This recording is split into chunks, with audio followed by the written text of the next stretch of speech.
महाराष्ट्र नवनिर्माण सेनेचे ठाणे शहर विधानसभा मतदारसंघाचे अधिकृत उमेदवार अविनाश जाधव यांनी आज सकाळी ठाणे रेल्वे स्थानकात हटके प्रचार केला। ठाणेकरांनो, एकदा मला संधी द्या अशा आशयाचे फलक हाती घेऊन अविनाश जाधव यांनी ठाणेकरांना साकडं घातलं। यावेळी रेल्वे प्रवाशांशी संवाद साधून अविनाश जाधव यांनी रेल्वे संदर्भात समस्या जाणून घेतल्या। दरम्यान अविनाश जाधव यांच्या हटके प्रचाराची रेल्वे प्रवाशांमध्ये जोरदार चर्चा सुरू आहे। भारतात पहिली रेल्वे बोरीबंदर ते ठाणे स्थानकादरम्यान धावली। अशा या ऐतिहासिक ठाणे रेल्वे स्थानकातून दररोज लाखो प्रवासी नोकरी आणि व्यवसायानिमित्त प्रवास करतात। ठाणे स्थानकाचा पश्चिमेकडील भाग ठाणे शहर विधानसभा क्षेत्रात येत असल्यानं स्टेशन परिसर ते नौपाडा, जुने ठाणे या भागात नेहमीच वाहनांची वर्दळ असते। त्यामुळे ठाणे स्थानक परिसरात मुबलक पार्किंग सुविधांसह या भागांचा सुनियोजित विकास होणं गरजेचं असल्याचं मत प्रवाशांनी यावेळी व्यक्त केलं। त्यावर अविनाश जाधव यांनी एकदा मला संधी द्या असं नम्र आवाहन ठाणेकरांना केलं। आज सकाळी प्रचार करताना रेल्वेनं प्रवास करणाऱ्या चाकरमान्यांमध्ये अविनाश जाधव यांची क्रेज पाहायला मिळाली। विशेष म्हणजे तरुणांमध्ये उत्साह पाहायला मिळाला। यावेळी महिला आणि तरुण वर्गाला जाधव यांच्या सोबत सेल्फी काढण्याचा मोह काही आवरता आला नाही। तसंच येत्या 20 नोव्हेंबर रोजी मतदान करण्याचा विश्वास मतदारांनी व्यक्त केला। या ठाणा स्टेशनवरनं रोज मुंबईला कामाला 8-10 लाख लोक जातात। सो मला असं वाटतं की हे लोकांपर्यंत पोचण्याचं सोपं माझं नाही। मी या रांगावर गेले, ठाणेकरांना मला एकदा संधी द्या।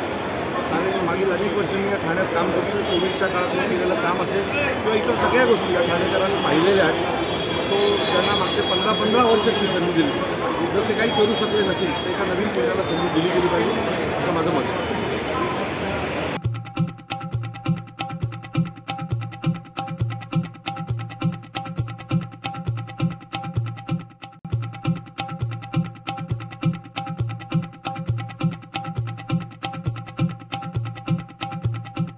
C.P. Goenka International School, nurturing talent at young age for scholastics, sports and performing arts in global perspective.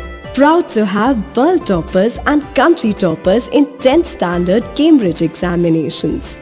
Ranked the best emerging school by the Times of India for personality over percentage. C.P. Goenka is the intelligent choice.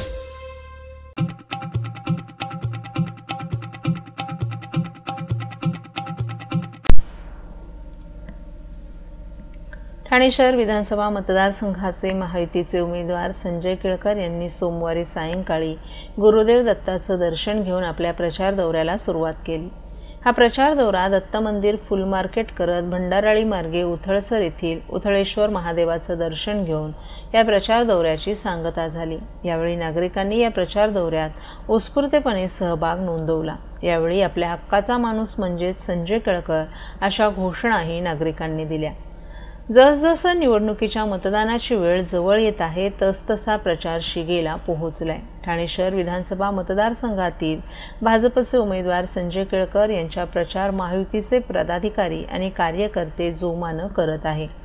Kelkar हे देखील शहराच्या विविध भागात प्रचार rally काढून मतदारांच्या भेटीगाठी घेत आहेत। या प्रचार रॅलींना नागरिकांचा उत्स्फूर्त प्रतिसाद मिळत आहे। त्याचबरोबर संजय केळकर हे सकाळच्या वेळेत मॉर्निंग वॉक करत नागरिकांच्या भेटी घेत आहेत, तर प्रचार दौऱ्याच्या माध्यमातून ते नागरिकांच्या भेटी घेतात। त्यानुसार काल सायंकाळी 4:30 वाजता प्रभाग क्रमांक 22 मध्ये प्रचार दौरा आयोजित केला होता।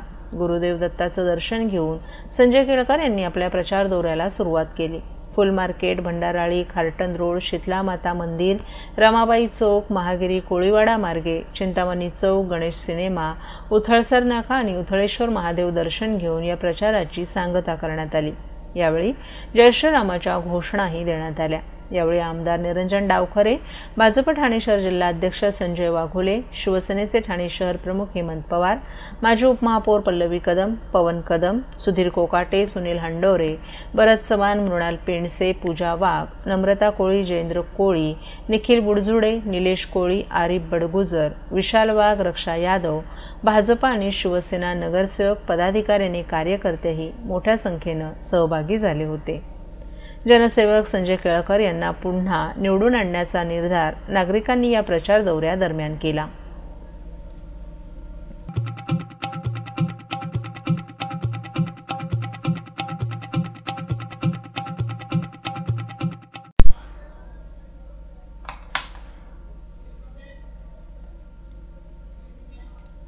महायुती पुरस्कृत राष्ट्रवादी काँग्रेसचे उमेदवार नजीब मुल्ला यांच्या प्रचार रॅलीत कळवा पूर्व भागातील मतदारांची अलोट गर्दी पाहावयास मिळाली. शिवसेना, भाजप, राष्ट्रवादी काँग्रेस, रिपब्लिकन पक्षासह मित्रपक्षांचे असंख्य कार्यकर्ते हातात नजीब मुल्ला यांच्या विजयाचे फलक आणि झेंडे फडकावत नजीब मुल्ला यांच्या प्रचार रॅलीत सहभागी झाले होते. यात महिला आणि युवकांचा सहभाग लक्षणीय दिसत होता. महायुतीचे स्थानिक खासदार डॉ. श्रीकांत शिंदे यांनी या प्रचार रॅलीत विशेष उपस्थिती लावल्यानं महायुतीच्या कार्यकर्त्यांचा उत्साह द्विगुणित झाला होता. मुंब्रा-कळवा विधानसभा मतदारसंघातील महायुती पुरस्कृत शिवसेना, भाजप, आरपीआय आठवले गट, आरपीआय कवाडे गट, राष्ट्रवादी काँग्रेस पार्टीचे उमेदवार नजीब मुल्ला यांचा प्रचार दौरा प्रभाग क्रमांक 25मधील पारसिक बोगदा, अधिकारी चौक, शिवसेना शाखा, अष्टविनायक चौक, पोंडपाडा, भगवान नगर, म्हात्रे कंपाऊंड, चंद्रकांत कळंबे शाखा, आतकोणेश्वर नाका, आतकोणेश्वर नगर नंबर 2, आनंद विहार, शिवशक्ती नगर, राजेंद्र साप्ते यांचं जनसंपर्क कार्यालय, घोलाई नगर या भागातील मार्गांवरून आयोजित करण्यात आला होता. यावेळी मतदारांनी जोशपूर्ण वातावरणात नजीब मुल्ला यांच्या या प्रचार रॅलीचं स्वागत केलं. यावेळी खासदार डॉ. श्रीकांत शिंदे, राष्ट्रवादी काँग्रेसचे प्रदेश प्रवक्ते, ठाणे व पालघर समन्वयक, ठाणे जिल्हाध्यक्ष आनंद परांजपे, शिवसेना जिल्हाप्रमुख गोपाल लांडगे, शिवसेना विभाग प्रमुख विजय शिंदे, शहर प्रमुख नरेंद्र शिंदे, महिला जिल्हा संघटक लता पाटील, माजी नगरसेवक प्रकाश बर्डे, उमेश पाटील, मनोज लासे, विजया लासे, अनिता गौरी, गणेश साळवी, राजेंद्र साप्ते, आनंद ठाकूर, गणेश कांबळे आदी महायुतीचे पदाधिकारी आणि कार्यकर्तेही मोठ्या संख्येने या प्रचार रॅलीत सहभागी झाले होते. ही निवडणूक शहर बदलणारी निवडणूक आहे. शहरात कसं जीवन सर्वसामान्यांना द्यायचं आहे, शहर कोणत्या दिशेनं न्यायचं आहे, कोणत्या योजना आणायच्या आहेत, शहर कसं विकसित करायचं आहे, शहरात कशा प्रकारचे विकास कामं करणार आहोत यावर निवडणुकीत बोलायला हवं. टोरंट का आणलं, पिण्याच्या पाण्याचा प्रश्न का सुटला नाही असे प्रश्न मतदारांनी या मतदारसंघाचं प्रतिनिधित्व केलेल्या लोकप्रतिनिधीला विचारला हवेत असं आवाहन मतदारांना करून टोरंटपासून मुक्ती, पिण्याचं पाणी स्वच्छ, टॅक्स लावून मिळेल, माणुसकीचा हक्क मिळवून देऊ असं आश्वासन मुंब्रा-कळवा विधानसभा मतदारसंघातील उमेदवार नजीब मुल्ला यांनी दिले.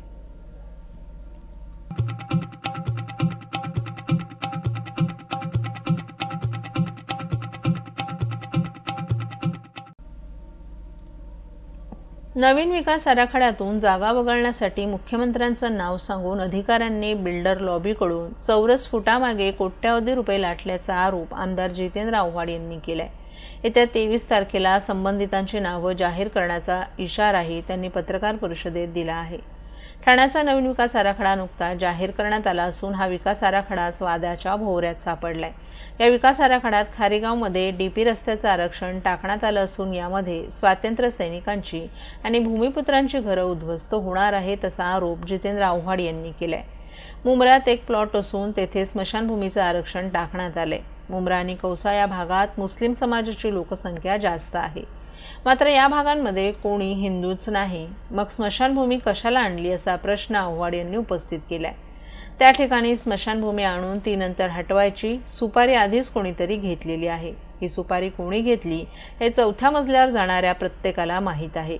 पैशाच्या थैल्या कुठे पोहोचल्या, कोणी घेतल्या हे सर्व आपल्याला माहीत आहे, परंतु त्याबद्दल आता आपल्याला काही बोलायचं नसल्याचंही आव्हाड यांनी सांगितलं. खारेगावमधून डीपी रस्ता काढणं म्हणजे खारेगाव उद्ध्वस्त करण्यासारखंच आहे, हे मुख्यमंत्र्यांनी लक्षात घ्यावं. ही भूमिका आगरी समाजाच्या विरोधातील आहे. व्यायामशाळा अनधिकृत आहे हे आयुक्तांना माहीत आहे, परंतु कोणीच तोडण्याची हिंमत दाखवत नाही. महापालिकेच्या आयुक्तांना एकच विचारणा आहे की त्याला नोटीस दिली असताना आजपर्यंत बांधकाम का तोडण्यात आलं नाही. पालिका प्रशासनाचे अधिकारी आणि मंत्रालयात बसलेले अधिकारी एकत्र बसून डीपी प्लॅन बनवतात. हा डीपी प्लॅन कुठे बनवला, कसा बनवला याच्या कहाण्याही भलत्यात सुरस आहेत. या आराखड्यातून विशिष्ट जागा वळवण्याच्या बदल्यात चौरस फुटामागे पैसे घेतले जातात. यासाठी काही माणसं बाजारात फिरत होती. अशा प्रकरणांमुळे मुख्यमंत्री निष्कारण बदनाम होतात. मुख्यमंत्र्यांनी एकही रुपया घेतला नाही, परंतु या माणसांनी मुख्यमंत्र्यांचं नाव सांगून बिल्डर लॉबीकडून करोडो रुपये घेतले असून ही माणसं कोण आहेत हे येत्या 23 तारखेला जाहीर करू असा इशारा देखील जितेंद्र आव्हाड यांनी दिलाय. डीपी प्लॅन मंजूर झालेला आहे. त्याला आता सजेशन ऑब्जेक्शन्स मागवले जातील. त्या डीपी प्लॅन मध्ये खारेगावमधून एक रस्ता दाखवला, तो पूर्ण खारेगाव उद्ध्वस्त करणार. याचा अर्थ स्पष्ट आहे की टेबलावर बसून गुगल मॅप मधनं रस्ते काढले. कोणी जागेवर गेलेलं नाही, मोजलेलं नाही, काय. तसंच NMM सोसायटी, त्रिमूर्ती सोसायटी याच्यामध्ये एक रस्ता दाखवला. त्याच्यात त्रिमूर्ती सोसायटी बर्बाद होते, NMM सोसायटी बर्बाद होते. या पूर्वीच्या 40-50 वर्षच्या सोसायटी करते कोण नेमकं का? बिल्डर धार्जिणी डीपी तयार करायला सांगितली कोणी तुम्हाला? मुंबऱ्यामध्ये एक प्लॉट आहे, मोठा प्लॉट आहे, त्याच्यामध्ये आणून जेवढी स्मशानभूमी. आता मुंबऱ्याची लोकसंख्या त्या भागामध्ये कोणी हिंदूच नाही आहे. तुम्ही स्मशानभूमी कशाला आणली? तर तुम्हाला त्या 6 एकरमध्ये स्मशानभूमी आणून नंतर ती स्मशानभूमी हटवायची याची सुपारी आधीच कोणीतरी घेऊन ठेवली आहे. आणि ती सुपारी कोणी घेतली आहे ते 4थ्या मजल्यावर जाणाऱ्या प्रत्येकाला माहिती आहे.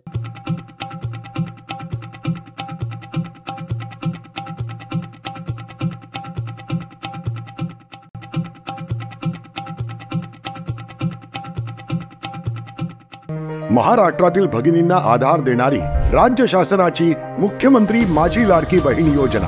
या योजनेअंतर्गत अल्प उत्पन्न गटातील 21 ते 65 वयोगटाच्या भगिनींना मिळणार दरमहा 1500 रुपयांची मदत. अर्ज करण्यासाठी 31 ऑगस्ट 2024 पर्यंत मुदतवाढ.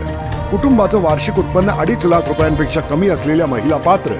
कुटुंबाकडे पिवळं किंवा केशरी रेशन कार्ड असल्यास उत्पन्नाचा दाखला आवश्यक नाही. पांढरं रेशन कार्ड असेल किंवा रेशन कार्ड नसेल तर कुटुंबाचं वार्षिक उत्पन्न 2.5 लाखांपेक्षा कमी असल्याचा दाखला आवश्यक. योजनेसाठीचा ऑनलाईन अर्ज नारी शक्ती दूत ॲपवरून किंवा पोर्टलवर भरता येईल.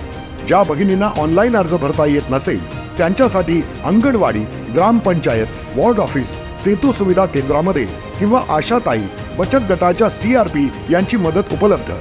आता आपल्याला अभिमानानं म्हणता येईल, सुखी आणि सुरक्षित आहे माझी लाडकी बहीण.